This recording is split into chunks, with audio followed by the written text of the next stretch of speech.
This next video is a free extract from a larger course called Adobe Premiere Pro Video Editing Masterclass. If you want to go farther with Premiere Pro, check out the link in the description. Let's get started. Creating projects. Once you've launched Premiere Pro, start off by creating a new project. The content on the home screen evolves over time as you use Premiere Pro. As you work on more projects and get more experience, your recent projects are displayed on the home screen. The home screen makes it easier for you to get started quickly with Premiere Pro. You can use the options on the left-hand side to start a new project or open an existing project. The right side of the home screen provides access to in-application tutorials and other tutorials and documentation available online. To create a new project, choose New Project on the Start screen that appears when Premiere Pro starts up, or after the application is open, choose File, New, Project. On Windows, Ctrl-Alt-N, or Mac, Opt-Command-N. Browse to a location where you want to save the project file. Name the project, and then click OK.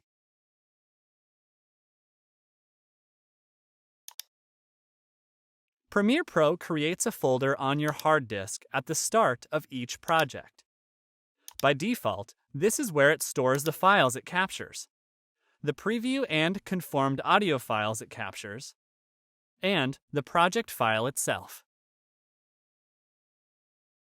Working with Workspaces. One of Premiere Pro's greatest strengths is its fully customizable interface. Workspaces give video editors the freedom and flexibility to arrange Premiere Pro's layout to accommodate their editing workflow.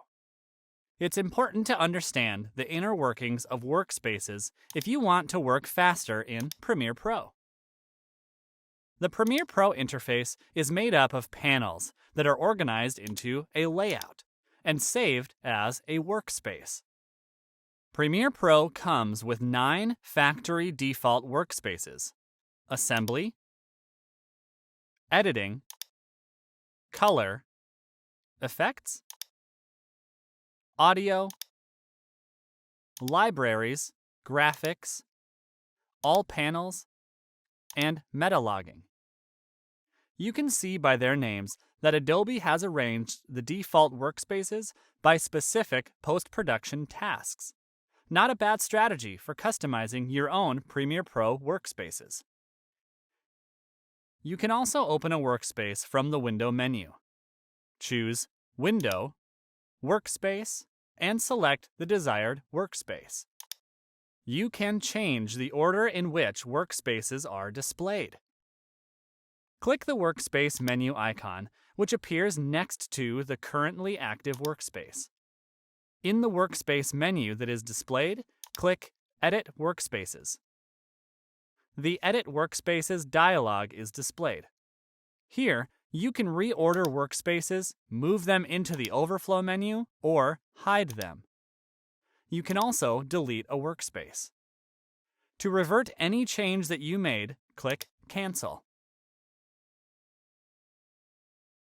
Save or reset workspaces.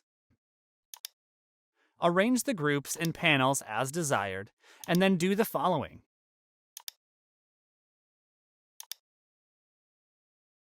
Choose Window, Workspace, Save as New Workspace.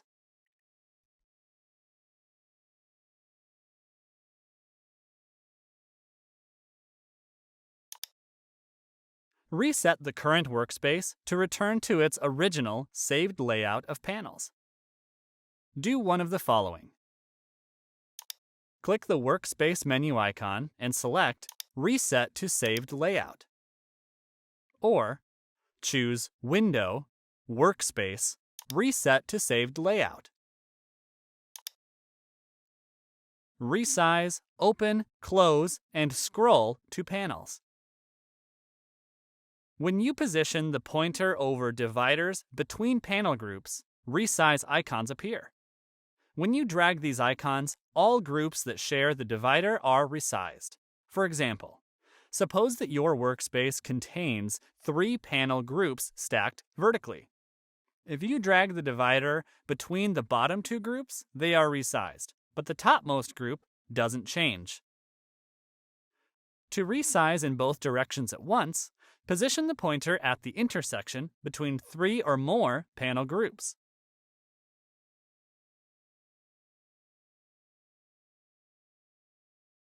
To open a panel, choose it from the Window menu.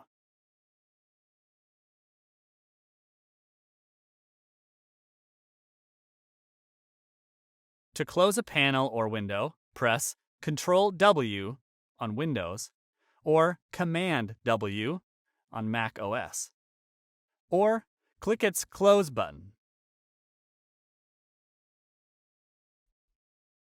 Working with panels. You can use keyboard shortcuts to activate panels in rotation. Do one of the following.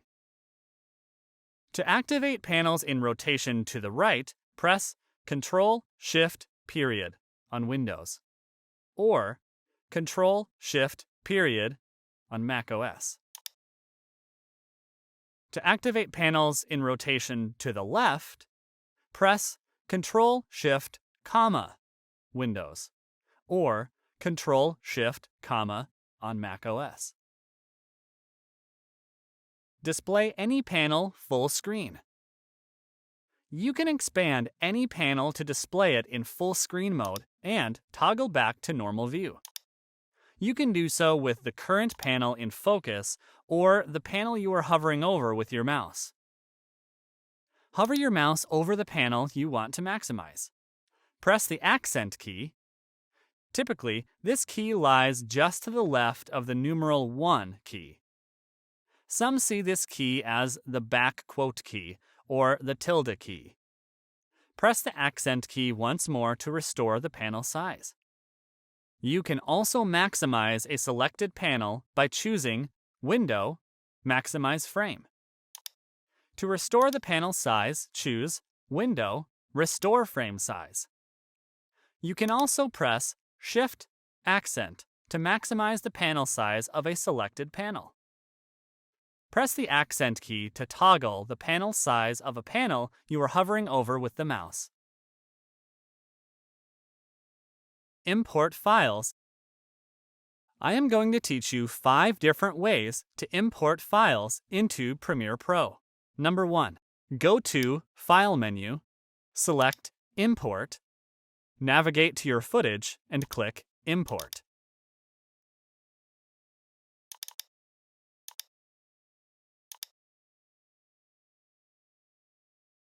Number 2. Use keyboard shortcut Command-I. Navigate to your footage and click Import.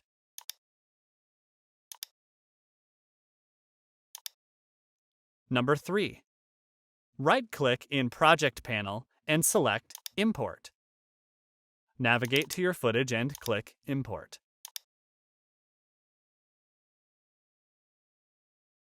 Number 4. Double-click anywhere in the project panel, navigate to your footage, and click Import.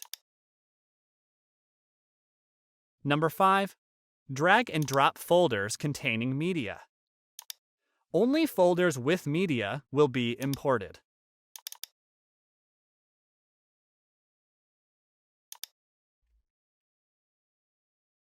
Create a sequence. The easiest way to create a new sequence in Adobe Premiere Pro is to drag a clip containing the settings you want to use on top of the folded paper icon in the lower right corner of the project panel. But what if you don't have any clips that match your setting, or you need a specific setting for a multicam clip? In these instances, creating a custom sequence preset is your only option. Here's how. Select File, New, Sequence. This displays the new sequence window. Select any of the available presets, For this example, I chose XDCam HD 1080p 30. Why? Because we will change all these settings in the next step. Click the Settings text button at the top of the window. Video.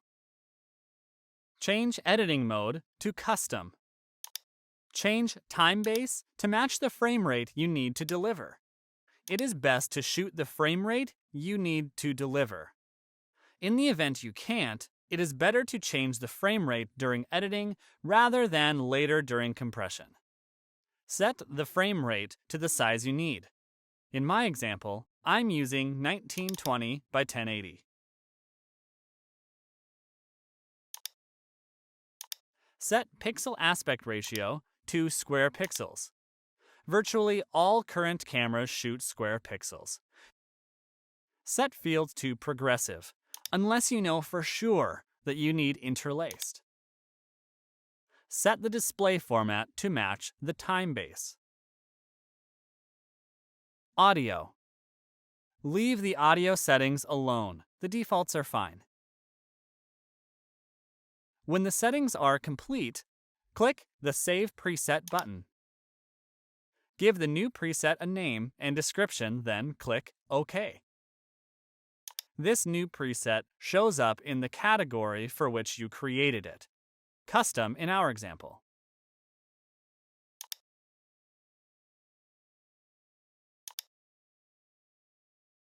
To open a new sequence in a timeline panel, double-click the sequence in the project panel. The sequence opens in a new tab in the timeline panel. You can open more than one timeline panel if you have more than one sequence in a project. When you open a sequence, it opens in a new tab. Drag the tab into another docking area. The sequence appears in a new timeline.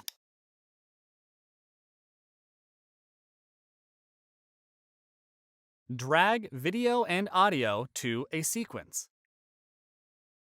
By default, when dropped into a sequence, the video and audio components of linked clips appear in corresponding tracks. For example, Video 1 and Audio 1.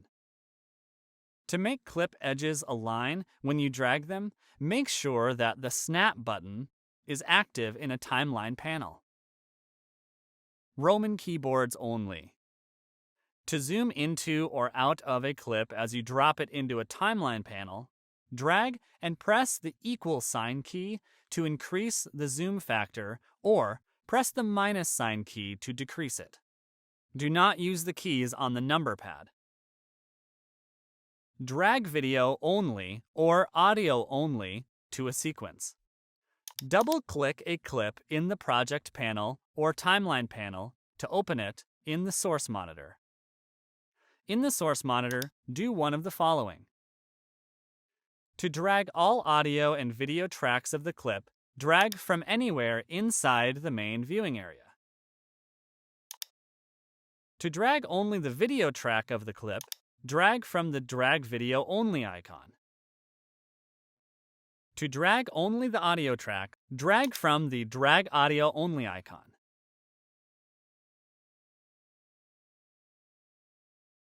Navigation controls in timeline. A timeline panel contains several controls for moving through the frames of a sequence.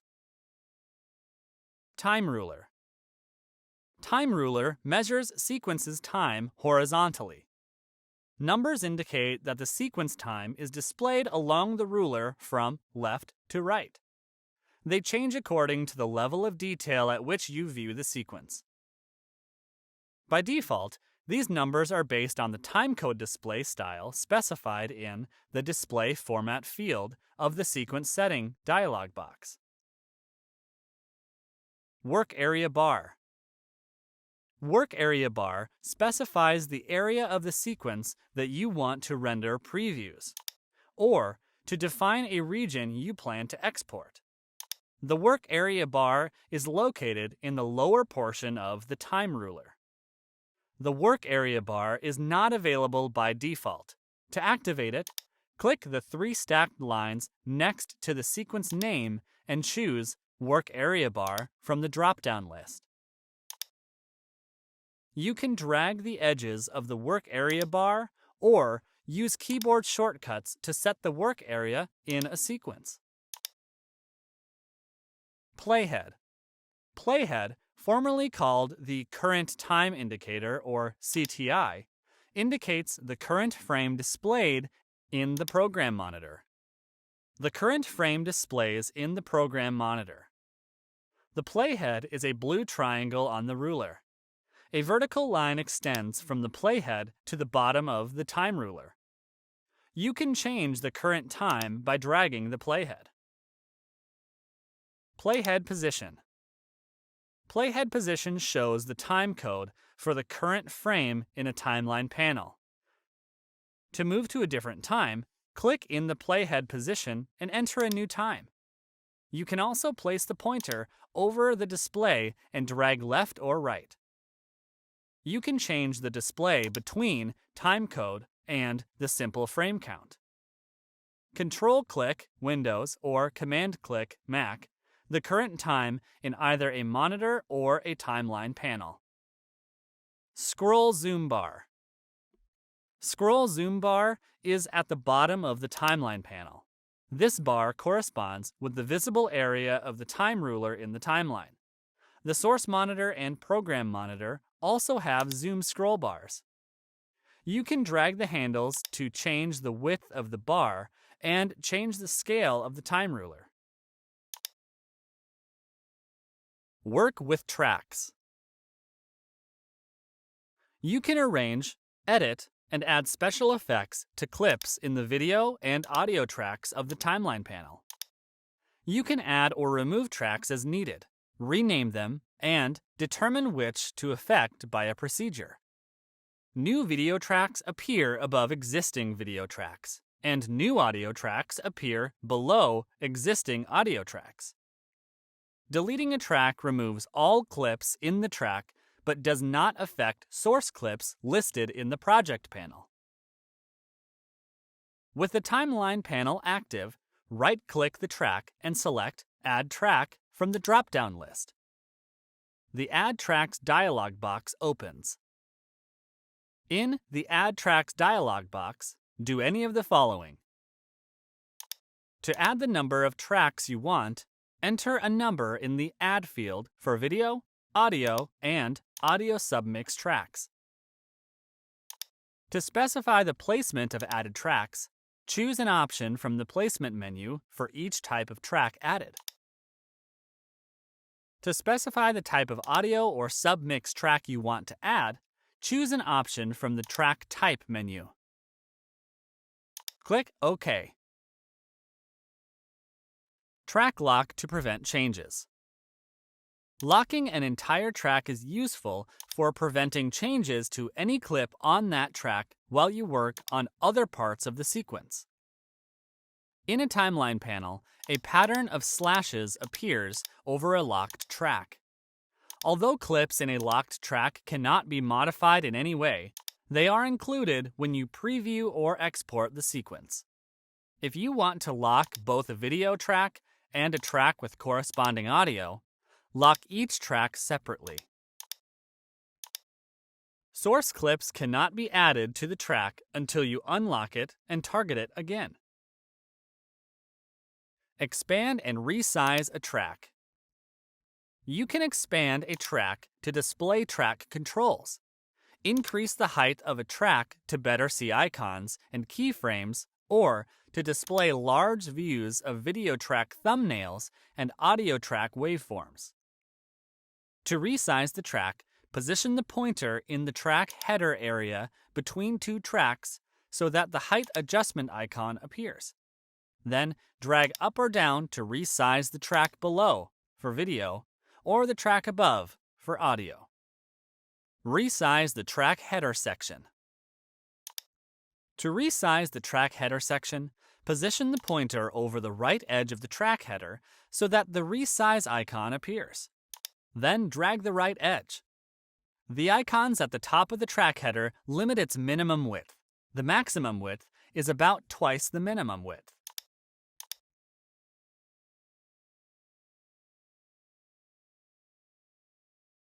You can use the razor tool to cut a clip into two clips, or to cut across clips in several tracks at once. Splitting a clip creates a new and separate instance of the original clip and any linked clips. The resulting clips are full versions of the original clip, but with different in and out points. Copy and paste clips by dragging in the timeline. You can copy and paste clips by dragging them and holding down a modifier key to a different place in the timeline. To copy and paste clips to a new place in the timeline, do the following. Press the Alt Windows or Option macOS key. Select one or more clips in the sequence and then drag them to a new location in the timeline. You can drag them horizontally or vertically. After dropping the clips in a new location, they are duplicated.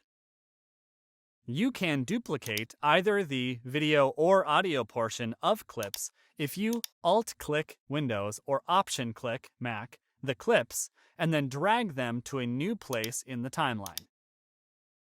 If a clip is already selected, clicking Alt key or Option key will no longer select the audio or video portion of a clip. The clip must be deselected first.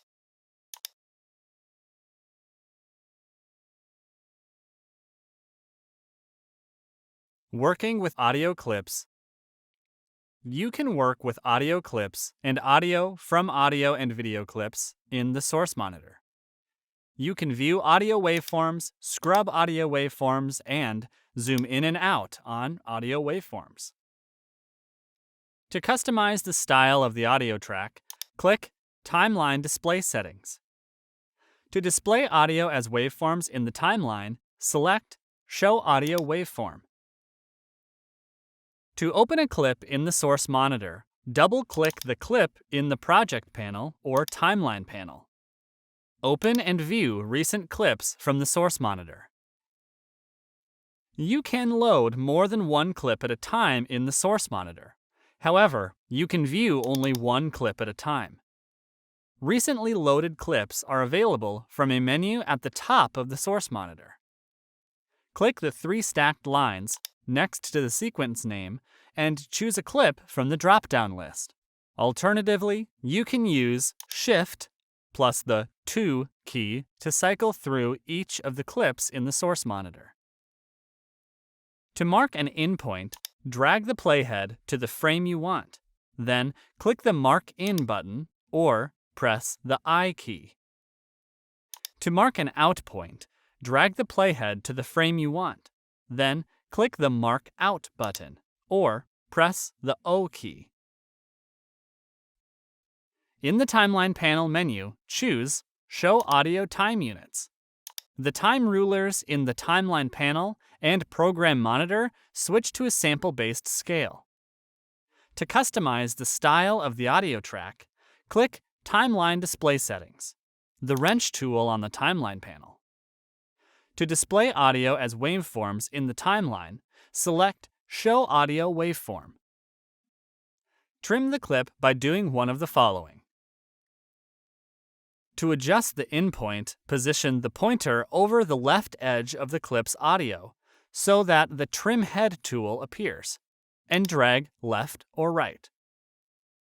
To adjust the out point, position the pointer over the right edge of the clip's audio so that the Trim Tail icon appears, and drag left or right. Use the waveform display or play the audio to make sure that you adjusted the in and out points properly. Making quick audio adjustments. Although Premiere Pro includes a full-featured audio track mixer, there are times when many of these options are not required. For example, when creating a rough cut from video and audio captured together from a footage output to stereo tracks, follow these guidelines.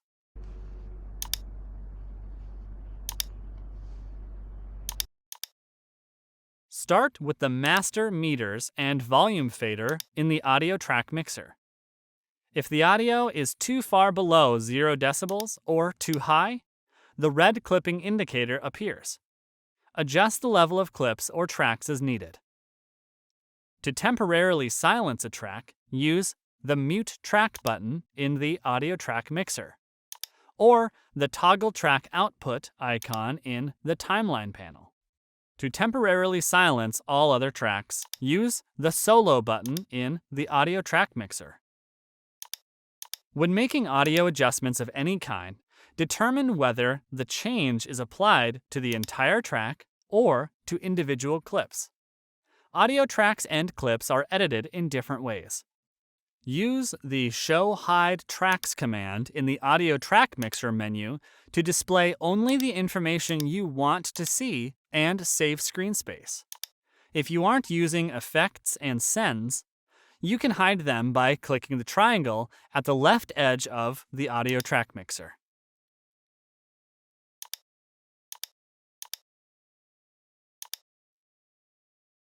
Unify loudness in your audio. To launch the Essential Sound panel, choose Window, Essential Sound. In the Essential Sound panel, select the clip types as Dialogue, Music, SFX, or Ambience. To make the loudness level uniform throughout the clip, expand Unify Loudness and click Auto Match. The loudness level in LUFS to which Premiere Pro Auto Matched your clip appears below the Auto Match button. Fixed Effects. Every clip you add to a timeline panel has fixed effects pre-applied or built in. Fixed effects control the inherent properties of a clip and appear in the Effects Control panel whenever the clip is selected. You can adjust all of the fixed effects in the Effects Control panel. However, the Program Monitor, Timeline panel, and Audio Mixer also provide controls that are often easier to use. The fixed effects include the following. Motion includes properties that allow you to animate, rotate, and scale your clips, adjust their anti-flicker property, or composite them with other clips.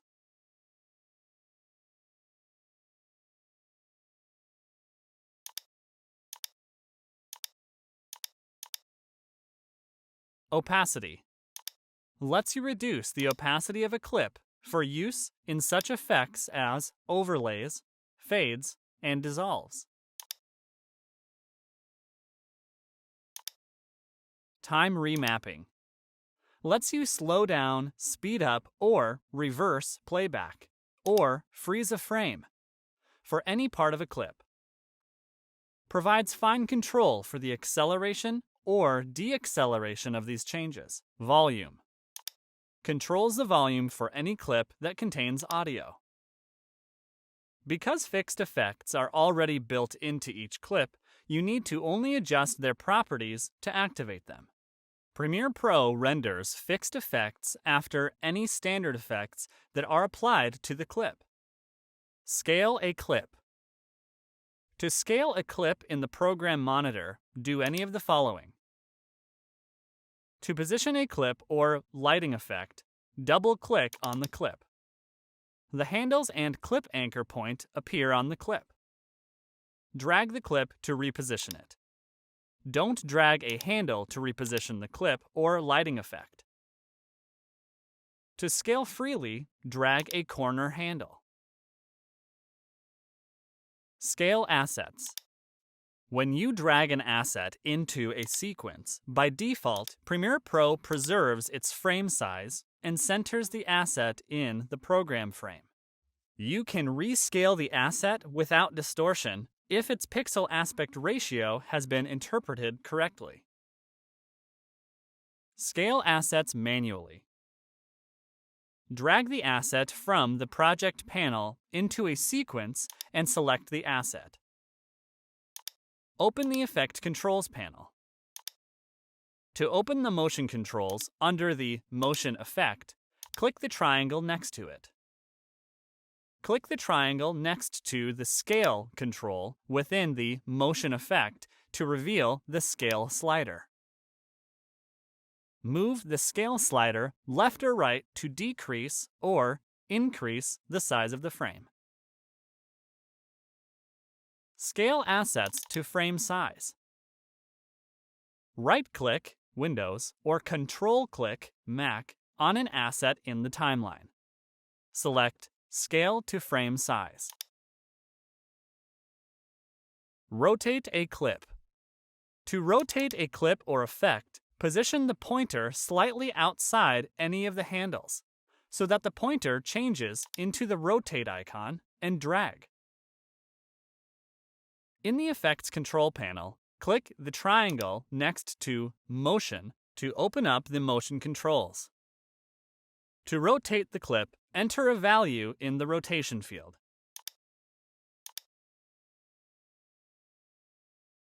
To flip a clip, enter a negative value in the rotation field. Apply standard effects to clips. You can apply one or more standard effects to a clip by dragging effect icons from the Effects panel to a clip in the Timeline panel. Alternatively, select the clip and double-click an effect in the Effects panel to apply it. You can apply the same effect multiple times using different settings each time. You can apply standard effects to more than one clip at a time by first selecting all the clips you want to affect.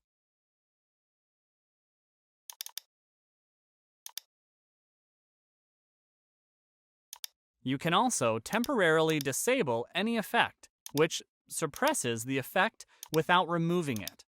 Or you can remove the effect completely. To view and adjust effects for a selected clip, use the Effects Control panel.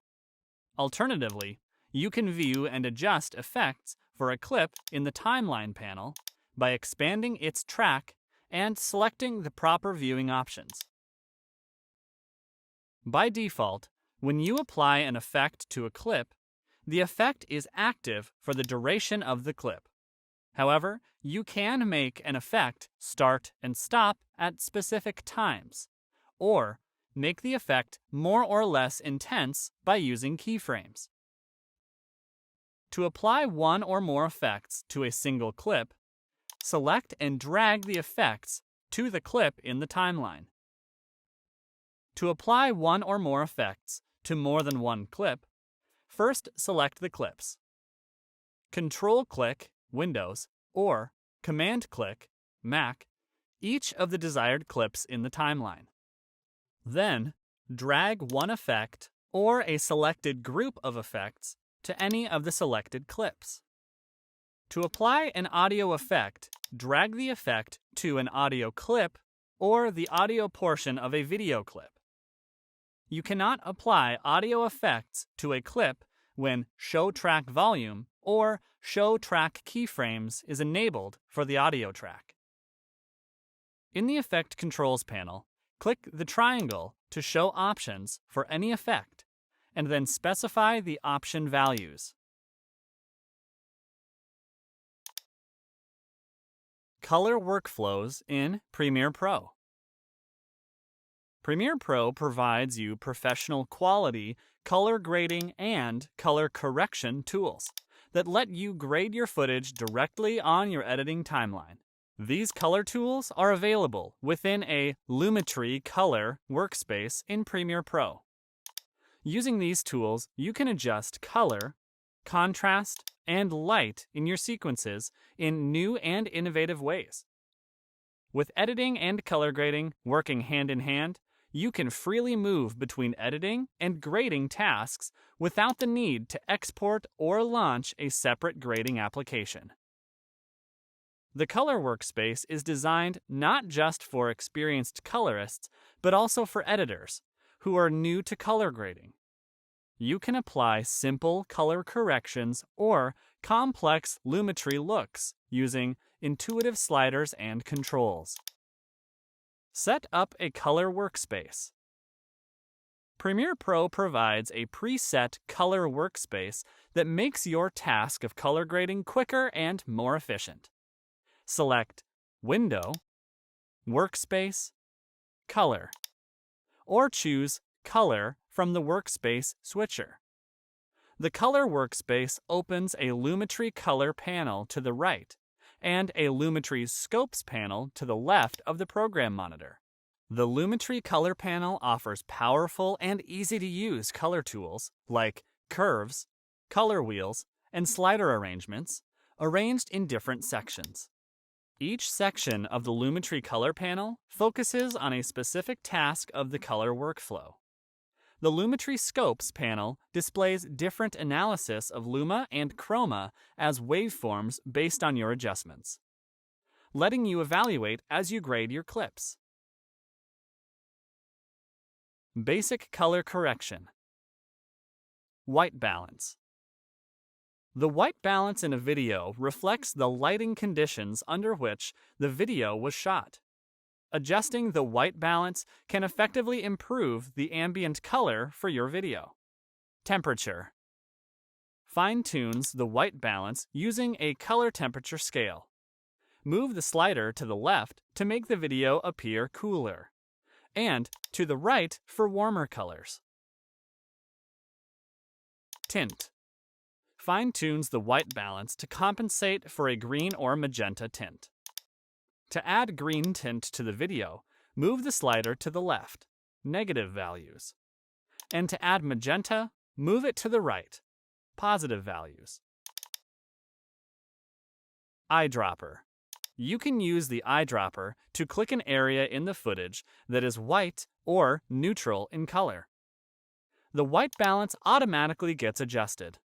Alternatively, you can use the slider controls to fine-tune the temperature and tint values until you achieve the desired color balance. Tone. Adjust the tonal scale of the video clip using the different tone controls. Exposure. Sets the brightness of the video clip. Move the exposure slider to the right to increase tonal values and expand highlights. Move the slider to the left to decrease tonal values and expand shadows. Adjust the slider until the video looks good with the desired brightness. Contrast. Increases or decreases contrast. Adjusting the contrast mainly affects the midtones of color in your video. When you increase contrast, the middle to dark areas become darker. Similarly, decreasing contrast makes the middle to light areas lighter. Highlights. Adjusts bright areas. Drag the slider to the left to darken highlights. Drag to the right to brighten highlights while minimizing clipping. Shadows. Adjusts dark areas. Drag the slider to the left to darken shadows while minimizing clipping. Drag to the right to brighten shadows and recover shadow details. Whites. Adjusts white clipping. Drag the slider to the left to reduce clipping in highlights. Drag to the right to increase highlight clipping. Blacks. Adjusts black clipping. Drag the slider to the left to increase black clipping, making more shadows pure black. Drag to the right to reduce shadow clipping.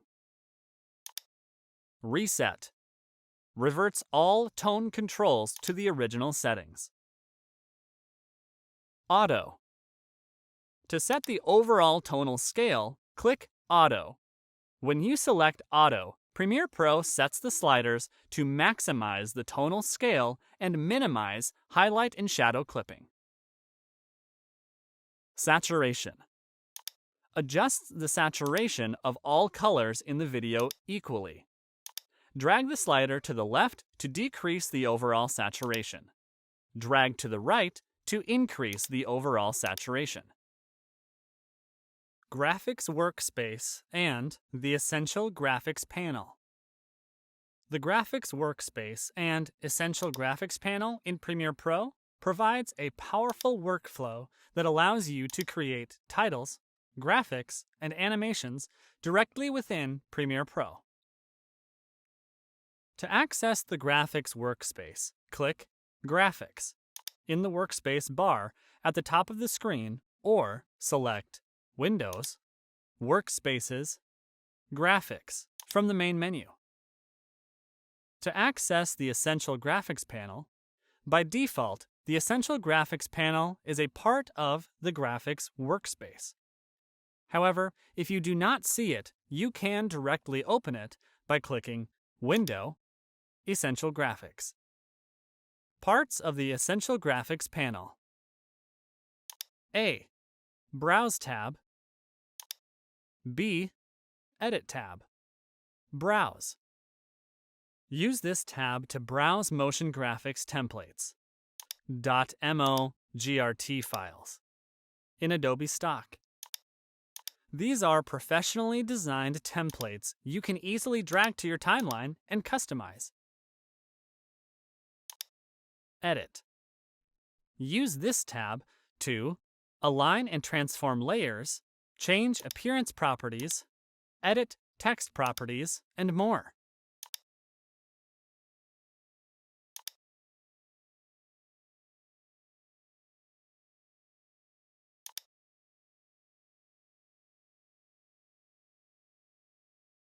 Create text layers. To create a text layer in Premiere Pro, do the following. Select the Type tool, T, or Vertical Type tool from the Tools panel.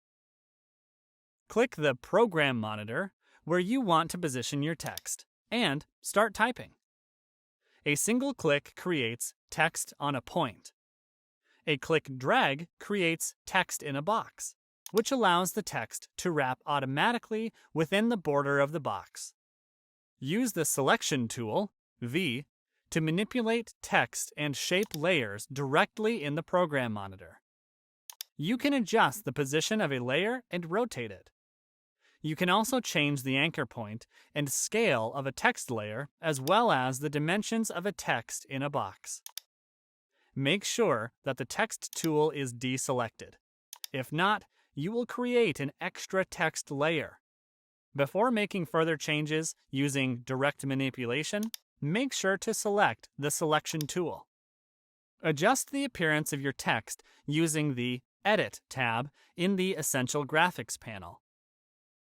Some of the properties you can edit are text styles. Change the font of your selected text by selecting a font from the drop-down list. You can also change a font style of your text, such as bold or italic. Fill. Change the color of text by selecting the text, clicking the Fill Stroke swatch in the Appearance section of the Essential Graphics panel, and choosing a color. Stroke. Change the stroke, border, of the text by choosing the text, clicking the stroke color, and choosing a color.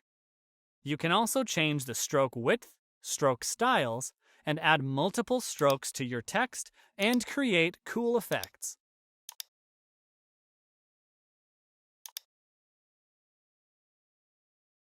Background.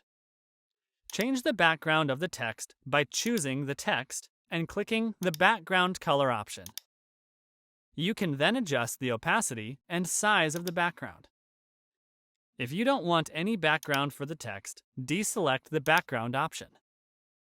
Shadow. Change the shadow of the text by choosing the text and clicking the shadow color option. You can then adjust various shadow properties such as distance, angle, opacity, size, and blur.